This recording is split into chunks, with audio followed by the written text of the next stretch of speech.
Hey guys, welcome back. This is part 2 to the playthrough.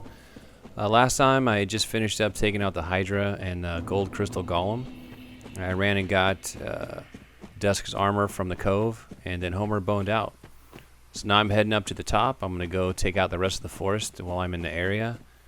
You can take the long ladder from the Hydra area and go the back entrance to the forest. But the only thing is, if you don't have the Crest of Artorias, you can't get out that door either way. So I didn't want to deal with running back and forth. So I'm definitely going to go the front entrance to save time. It is possible to do everything in the forest you need to do without ever getting that crest. And it is a little expensive, so early on, if you don't want to waste the money, you can definitely go around. You see I just got the 2 Twinkling Titanites from the Crystal Lizard. The more I think about it, the more I'm pretty much 100% positive that those are guaranteed. Sometimes you get lucky and get a second set of Titanite, usually chunks or large shards, but the Twinkling are guaranteed. And after thinking about it a little bit, I realized that I think From did that purposely. It's no mistake that the 2 Crystal Lizards early on in the game just happened to be in the same vicinity of the Black Knights.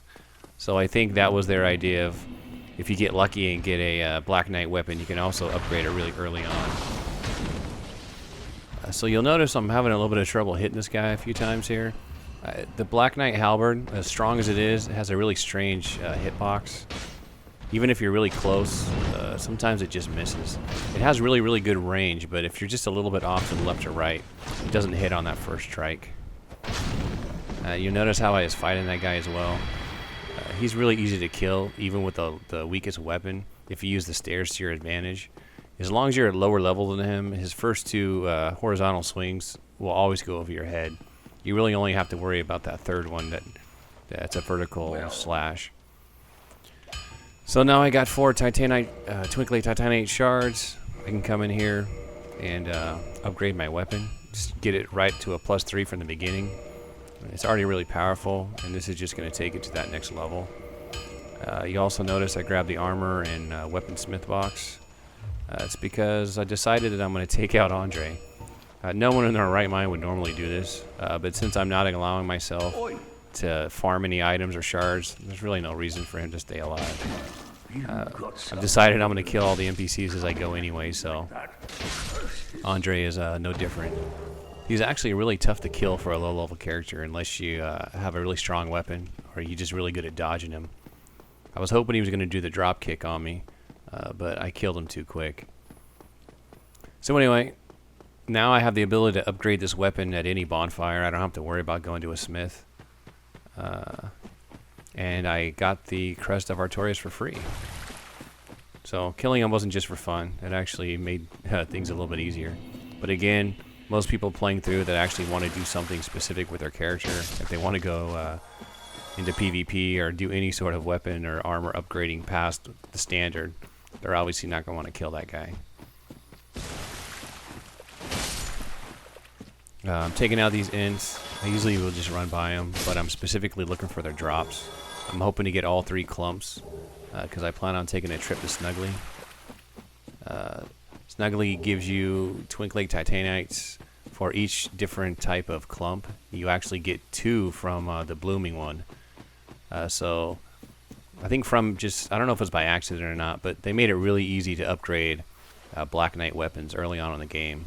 I mean, you can go to Snuggly as soon as you get to the parish. And if you get 4 shards from the 2 Crystal Lizards early on, you could actually get your weapon to a +4 in less than an hour. And a +4 Black Knight weapon of any type is extremely powerful. So I decided I'm going to go take out the butterfly first. That little cove to the right, I didn't go in there yet. There is a soul in there, but it's also a trap. There's 3 ints that'll spawn in there if you pick it up. I didn't want to deal with them yet because I don't have much armor. I don't think they would have killed me, but figured I would just make it easy on myself. And you can see that these big stone guys go down in one hit of this Black Knight weapon. When I first played the game, I was actually pretty scared of these guys. That's because I was fighting with really weak weapons. If you have to hit them 3 or 4 times, they're pretty dangerous because they can cast that Tranquil Walk of Peace.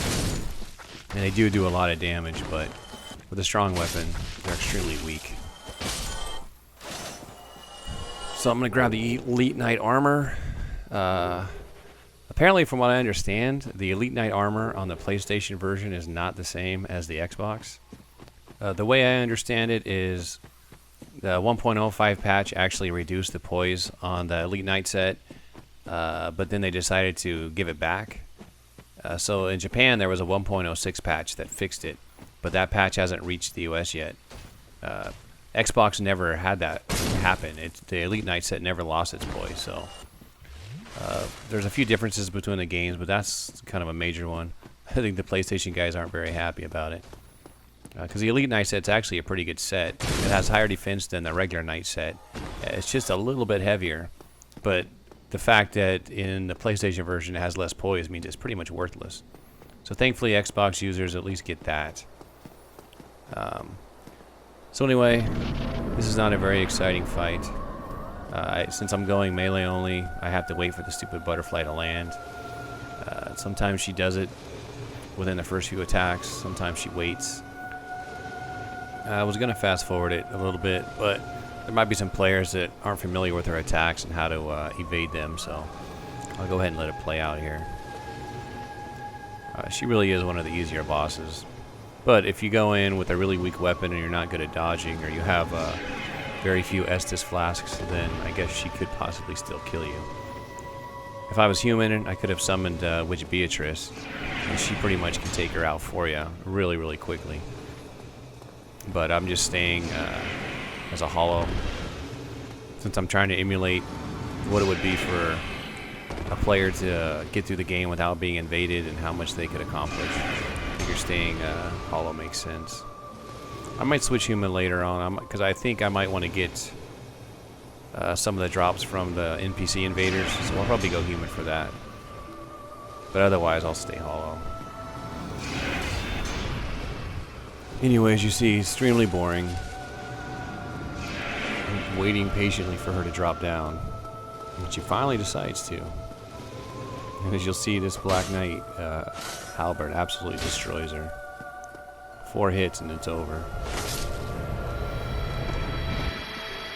She doesn't get very many souls, but you do have to kill her to get the Divine Ember. And I guess if you wanted to get the basement key, the watchtower key. If you're doing this style of playthrough, you probably already have the master key, so it doesn't matter. It just happens to be in the same place. But anyway, this part of the forest is pretty much done. I do need to run back and go to the little second arm. I was going to run down there and then speed it up, but I figured since I have extra homeward bones, it's just a little bit faster.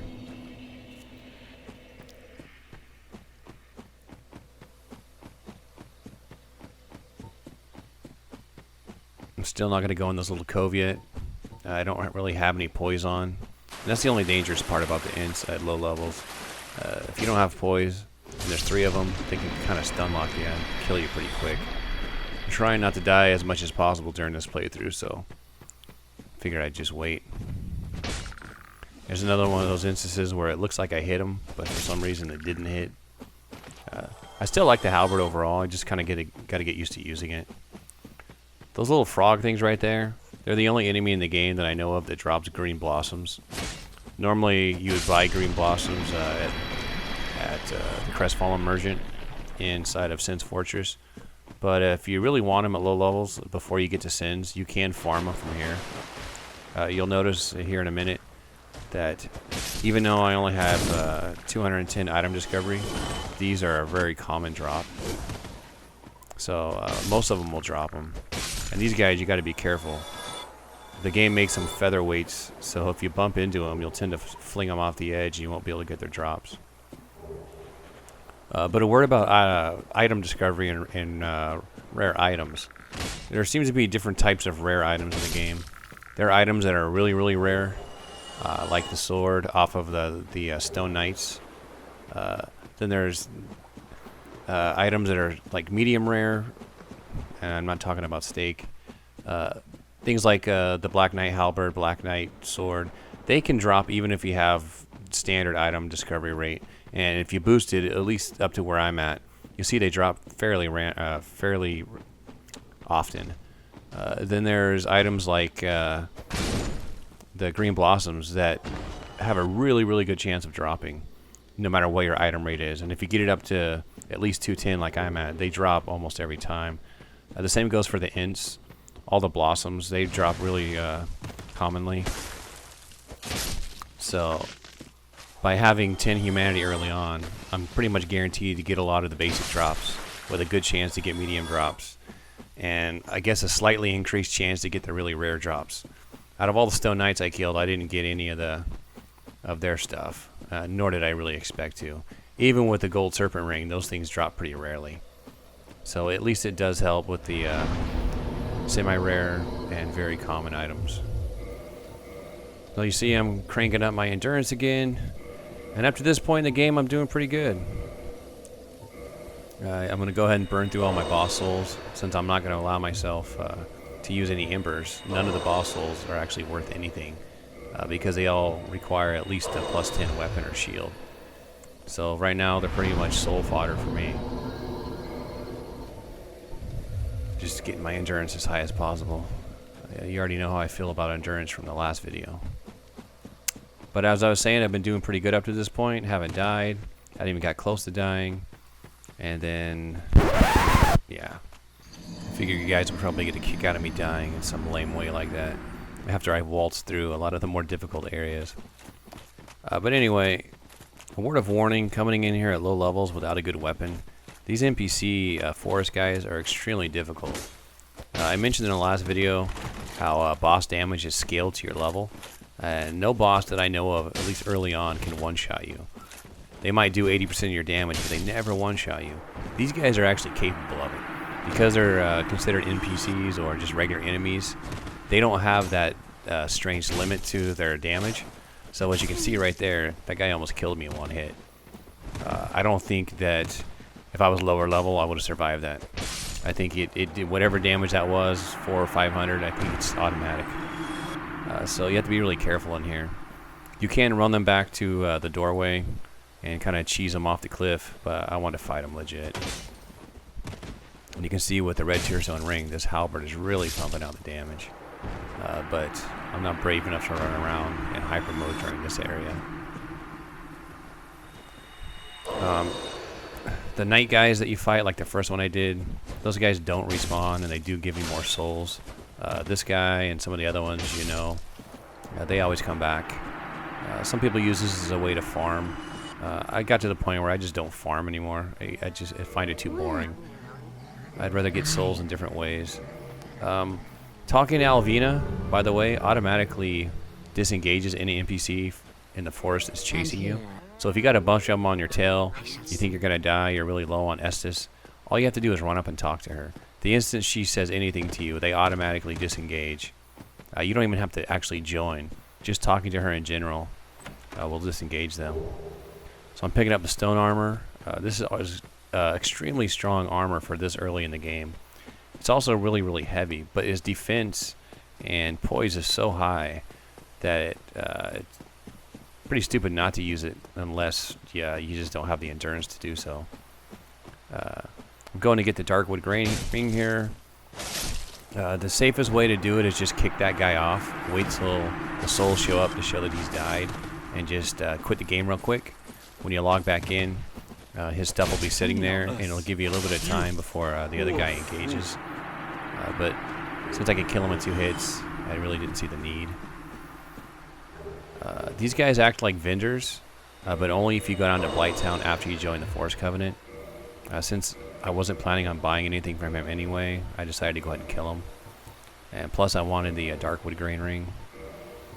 This ring is complained about a lot on the forums, as I'm sure most of you guys that read the forums know. But it really is a good ring. For PvE, I don't see any reason not to use it. Not just for the flip, but because it's actually a better weight reducer than Havel's ring. Because Havel's ring only adds so much. And then you still have to be under the 25% mark. This ring, it doesn't increase your load any, but it does increase your effective load by letting you be at least 50%. So you get more mileage out of the Darkwood Grain ring. The Ninja Flip is just kind of icing on the cake, I guess you'd say. So as you saw, that knight guy pretty much almost killed me. And so do those Ferris over there. I'm actually assuming her name's Ferris. She does have the Ferris hat and the black bow of Ferris. But I never really paid attention to know if that's actually her name or if she's using somebody else's.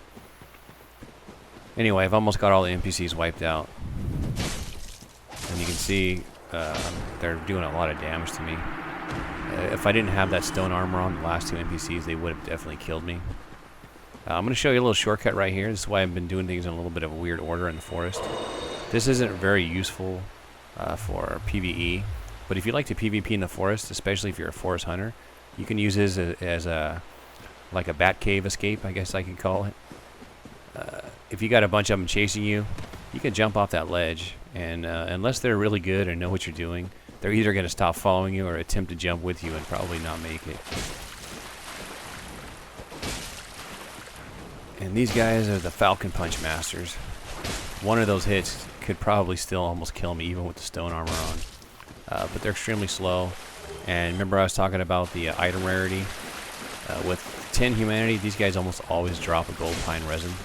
So it is farmable early on in the game. These guys do respawn. So if you want to get a plus 15 weapon and rely on gold pine resins, it's totally possible to do so. You just have to run. In fact, that's probably what that shortcut would be really good for. You can probably homeward bone right back to the bonfire, run through the NPCs without killing them, and just jump across right to those guys. Well, while I was here, I decided I might as well take out the cat guys. Normally, I don't bother with them because they don't drop anything special, and they don't drop that many souls, only 2,000 each. But figured it might be good to show you guys how to do it. Some of you guys may not know the easier way to kill them. But first, I'm going to run over here and get this. There's a really high-level soul over here. As you can see, I almost missed the ladder. But there's actually two really high-level souls in the forest.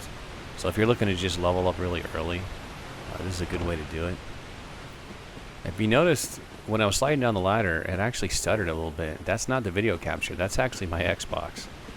I've never actually seen it do that before. So I don't know if it has to do with loading so much scenery or what, but it did stutter a little bit there. I'd be curious if any PlayStation guys have ever noticed that. I mean, we all know about Blighttown and New Londo tends to do it, but never paid attention. I never really realized it stuttered there. So these guys aren't too bad. They're only bad when you get 3 of them at once. You just dodge their roll. This weapon actually stuns them. By staying where I'm at this little ramp area, they won't go down there. So it's a pretty good place to fight them if you're going to use melee. Even if you got all 3 of them, you can do it pretty easily from right there. You just kind of stay out of their range, go up, sneak a hit or 2 in, and go back down. I don't have any problem fighting them one-on-one out in the open, but it's really hard to get them like that. You can get the first guy one-on-one, but the other 2 always come in a pair.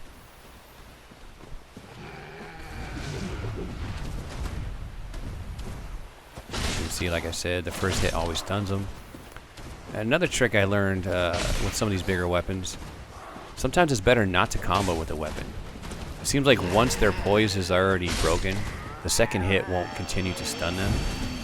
But if you hit them once and then get their poise broken like that and then wait a second, the second one, if you do it slow enough, the second one will stun them right away again. So sometimes it just pays to be a little patient. Like if you were to do it the timing I just did there, you could hit that guy 4 times in a row and he'll never have a chance to attack you. Whereas if you were just trying to combo him, he would still break through the second or third hit.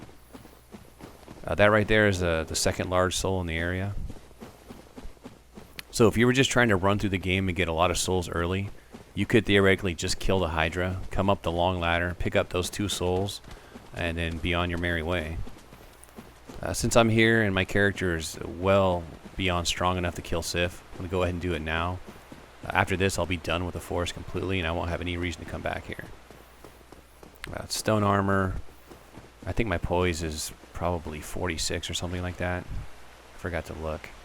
My chest piece doesn't have any poise, but I don't have quite enough endurance to wear the elite knight armor chest, which was going to be my next choice. But still, it has really, really high defense. So Sif's not going to be able to do too much damage to me. In fact, you're going to see what I was talking about. When Sif hits me full on with his sword, he doesn't do near as much damage as that stupid bandit with the battle axe did. Well, most of you guys probably know how to fight Sif. He's not all that difficult. The trick is just staying under his belly and learning how to dodge his attacks. He only has about 3 or 4 moves with that sword where he swings horizontally. Once you can kind of read how he's going to do it, it's not that difficult. See, he hit me right there, and he did about, I don't know, half my hit points. He's already half dead himself. And I think the only one that's really difficult to dodge that he does is the really, really fast attack when he runs up at you. And he almost, I think, from what I've noticed, he always does that as the first attack of the fight. I don't think I've ever seen him not do it. Not saying that he has to do it. Maybe other people have had different experiences, but he always does that to me. But other than that, the other ones are really easy to see coming. You can just roll through them, get under his belly, and smack him a few times. Yeah, that didn't take all that long. So forest is done. Got a ton of souls from this. And you can see I'm going to burn right through them right now before I even bother homeward boning out. I have a lot of souls to be able to upgrade my level here.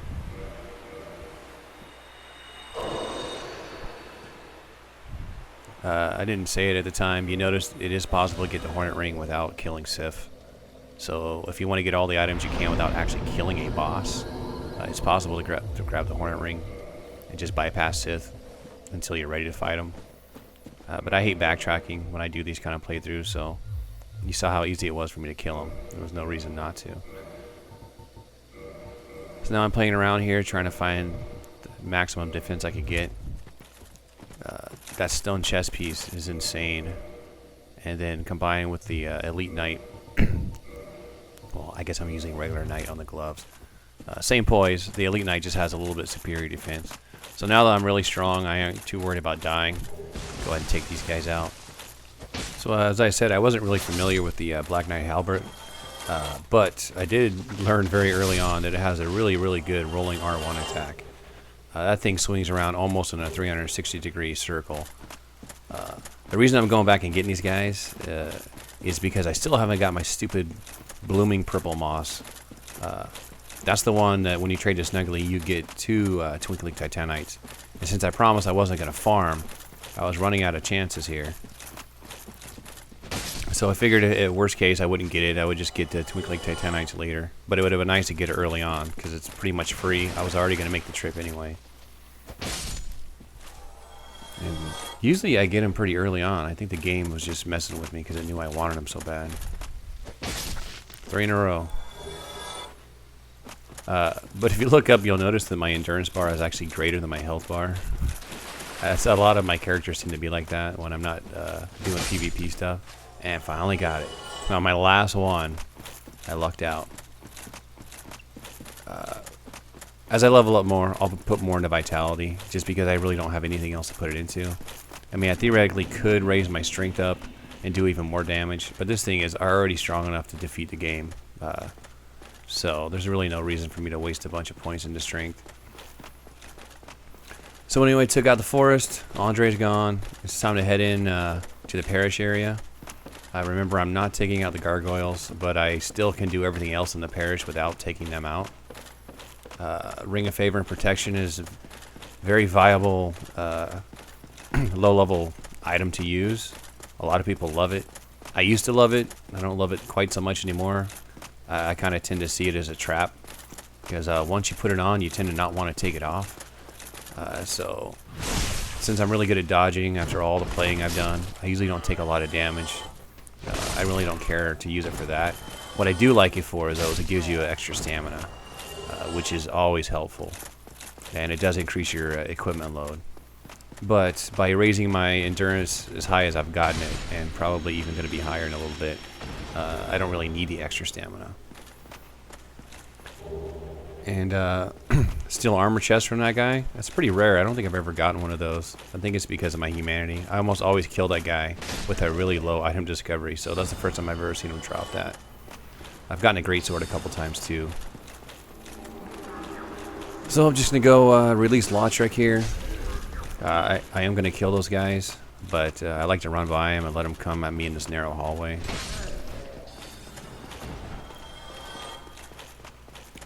Those guys are extremely dangerous when you come through here at low levels if you're not in really good armor. But as you'll see here in a few minutes when I fight them, they don't do much damage anymore. So a word about killing Lautrec.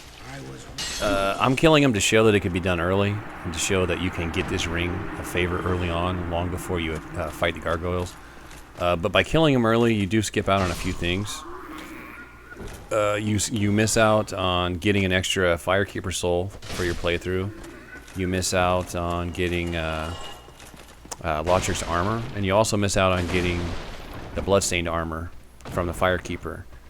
So it definitely pays to be patient and get it later. But if you just want to make a low-level character and fight, do PvP stuff, then you can definitely take him out. You're really not going to lose much. I honestly don't care about the armor of favor.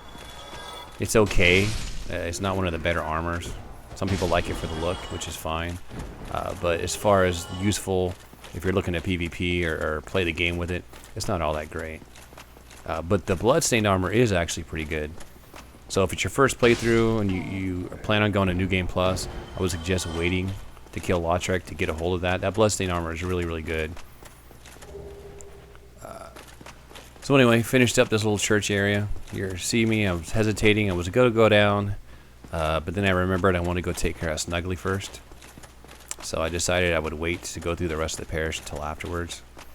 I'm already in the general vicinity. I figured it was the best time to do it.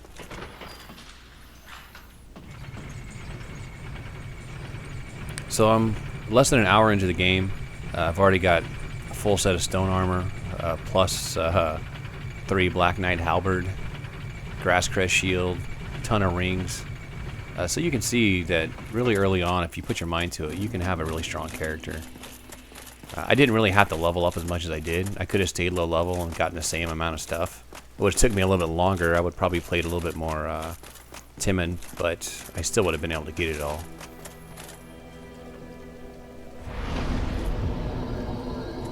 So I think I've heard people assume that you have to kill the Gargoyles to be able to go to the asylum again, but that's not true. All you really have to do is activate that elevator. Activating that elevator triggers the asylum to refresh. Actually, maybe that's not true. Maybe it refreshes the instant you leave it, but you can't make it back to the crow's nest until you activate the elevator. I actually tried I spent an hour the other night playing around, seeing if there was any way I could get up to where the crow is without using the elevator, and I couldn't figure one out, because I wanted to actually test that, to see if you could literally reach Firelink right after the beginning of the game, and then immediately jump up in the crow and go right back. But I wasn't able to find a way to do it. It seems like the elevator is the only method. Now, it is possible to run through the game like I did in the beginning and run right back through the parish, probably in about 5 minutes, and go right back to the asylum, but there's really no reason to do that. I just wanted to see if it was possible.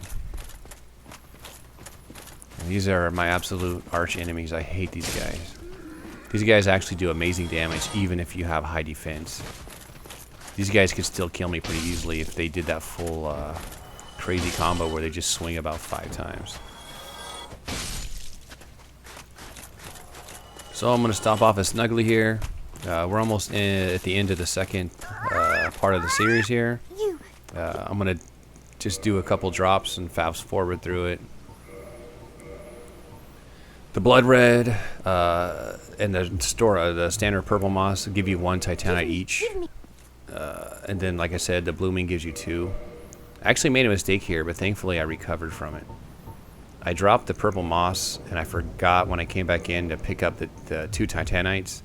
Dropped another regular moss, and then right as I was logging out, I remembered, and I thought I was screwed. But thankfully, the original 2 Titanites that I dropped were still there. So you're going to see me do it right here. I forgot to pick it up. I go right into dropping this purple moss. And then right about the time I hit here, I went, oh shit. But when I came back in, I still had the double one. So since I had extra purple moss, it actually didn't affect me. But it could have been a disaster if I would have wasted my blooming purple. So while I'm here, I got one more thing to trade. I got my Skull Lantern I picked up at the very beginning of the game from Tomb of Giants. That gets me a Ring of Fog. But anyway, this is wrapping up the playthrough. Next one we'll start right off at the asylum.